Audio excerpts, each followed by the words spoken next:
ప్రేరేపిత కుట్ర కేసులో భాగంగా మరి కవితక్క గారిని అన్యాయంగా అక్రమంగా 165 రోజుల పాటు జైల్లో నిర్బంధించడం జరిగింది. లిక్కర్ స్కామ్ అని చెప్పి ప్రతి రాష్ట్రానికి ఒక లిక్కర్ పాలసీ అనేది ఉంటుంది. ఈ లిక్కర్ పాలసీ కాకుండా దాన్ని లిక్కర్ స్కామ్ అని మరి ఈ బీజేపీ ప్రభుత్వం అక్రమంగా మరి జైల్లో పెట్టడం జరిగింది.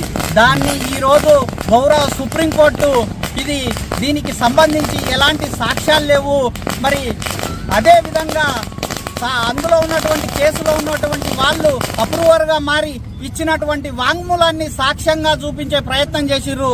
దాన్ని గౌరవ సుప్రీంకోర్టు ఎంత మాత్రం ఒప్పుకోకుండా సాక్ష్యాలు ప్రొడ్యూస్ చేయలేదని చెప్పి ఈరోజు కవితక్క గారికి బెయిల్ ఇవ్వడం జరిగింది. ఈ బీజేపీ ప్రభుత్వం ఈ సిబిఐని ఈడీని తమ జేబు సంస్థలుగా వాడుకొని ఈ దేశంలో ఉన్నటువంటి అన్ని